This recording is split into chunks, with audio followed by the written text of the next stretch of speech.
A tight chest can affect how comfortably your shoulders move. If the stretch feels sharp, painful, or unusually uncomfortable, stop. A good stretch should stay within a comfortable range. Point 1. Start beside a sturdy doorway. Feet comfortably planted and shoulders relaxed. Now we're ready to position the arm. Point 2. Slowly raise your arm and position the forearm against the frame. Keep your movements gentle. Point 3. Keep your elbow comfortably bent and your shoulder relaxed. You don't need to push your arm hard into the door frame. The goal is simply to create a stable, starting position for the stretch. Point 4. Take a slow, comfortable breath. Keep your neck relaxed and avoid lifting your shoulder toward your ear. Point 5. Now gently move your body forward and slightly away from the doorway. Move only far enough to begin feeling a mild stretch across the front of your chest and shoulder. Point 6. Once you feel that gentle stretch, pause and stay within that comfortable range. You may notice the sensation across the chest or the front of the shoulder. That's where we're focusing today. You don't need to move farther just because you can. A deeper stretch isn't automatically a better stretch. Keep your breathing natural and allow your body to remain relaxed. If you find yourself tensing your neck, shrugging your shoulder, or holding your breath, reduce the intensity and return to a more comfortable position. The purpose here is to gradually work on mobility, not to force the shoulder into a particular posture.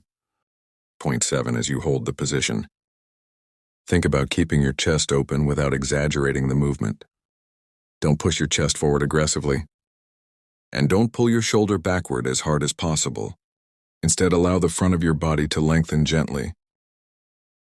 Your upper body should remain controlled, and your feet should stay firmly supported on the floor. This is especially important if you're new to stretching, or if your shoulders have been stiff for a long time. A gentle, controlled movement gives you a better opportunity to notice how your body responds. Point 8. Keep your shoulder blade relaxed while maintaining the stretch. One common mistake is to shrug the shoulder upward as the arm moves into position.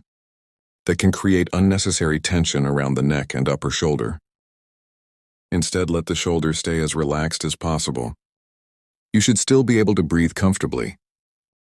If you notice that you're holding your breath or tightening your entire upper body, ease out of the stretch slightly. Remember, we're not trying to create maximum tension. We're trying to practice comfortable movement through a controlled range. Point 9. Now focus on your breathing. Take slow, comfortable breaths while maintaining the gentle stretch. With every breath, try to keep the rest of your body relaxed. Rather than increasing the stretch, you don't need to bounce pulse or make quick movements. Static stretching is generally performed with slow, controlled positioning, and the sensation should remain comfortable. If the feeling changes from mild tension to sharp pain, numbness, tingling, or significant discomfort, stop the movement and return to a neutral position. Point 10. After holding the comfortable position, slowly return your body to where you started. Don't suddenly pull your arm away from the doorway. Move gradually and keep your shoulder under control. Once you've returned to the starting position, allow your arm to relax for a moment. Then, if the movement feels comfortable, you can repeat the same process on the other side. The important part is not how far you move. It's how comfortably and consistently you can perform the movement. Point 11. And this is where many people make an important mistake. They perform one stretch and expect their rounded shoulders to completely change. But rounded shoulders can have many contributing factors, including posture habits, muscle strength, joint mobility, and changes in the upper spine. That's why this stretch should be viewed as one part of a broader movement routine rather than a guaranteed cure. The chest and front of the shoulder may benefit from gentle mobility work, but improving overall posture may also require strengthening and mobility exercises for other parts of the body. If you want to work on your posture, think about the bigger picture. Take regular movement breaks during the day. Spend less time staying in exactly the same position. Work on comfortable upper back movement, and gradually build strength where appropriate. Point 12. You can make this stretch part of a simple daily mobility routine. For example, you might use it after you've been sitting for a long time or during a movement break. The key is consistency. You don't need to stretch aggressively or spend a long time doing it. A short, comfortable session that you can repeat regularly may be more practical than an intense routine that leaves you uncomfortable. Point 13 also. Remember that posture doesn't mean holding yourself rigidly all day. Your body is designed to move between different positions: stand, sit, walk, reach and relax. Instead of constantly forcing your shoulders backward, practice moving with control and maintaining a comfortable position. The goal is not to create a perfect posture. The goal is to support comfortable movement and mobility. Point 14. If you've had rounded shoulders for many years, give yourself time.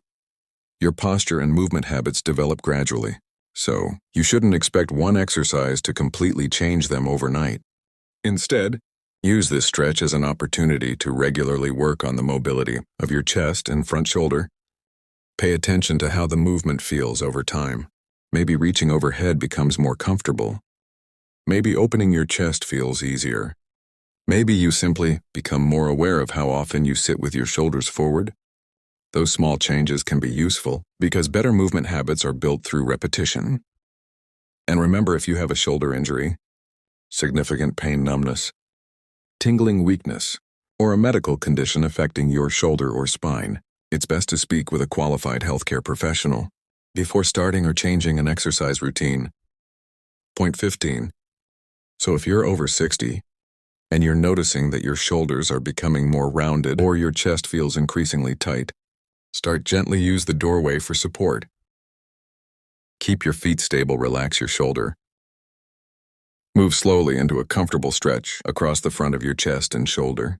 Breathe naturally, avoid bouncing, and never force your body through pain. Most importantly, don't think of this as a magic fix. Think of it as one simple movement that can become part of a larger routine for maintaining mobility, strength, and comfortable movement as you age. Your goal isn't to force your shoulders into a perfectly straight position. Your goal is to help your body move comfortably, consistently, and confidently. Point 16. One more thing to remember is that improving rounded shoulders is usually a gradual process, not something that happens after one stretching session. Try to pay attention to your everyday positions as well. If you've been sitting for a long time, take a short movement break and allow your shoulders to move naturally. When using your phone or watching television, avoid staying in one fixed position for too long. You can also gently move your arms and upper back throughout the day, as long as the movements feel comfortable. The stretch you've just learned can be one small part of that routine. Be patient with your progress and focus on moving more comfortably, rather than trying to achieve perfect posture. If a movement causes pain or unusual symptoms, stop and consider speaking with a healthcare professional before continuing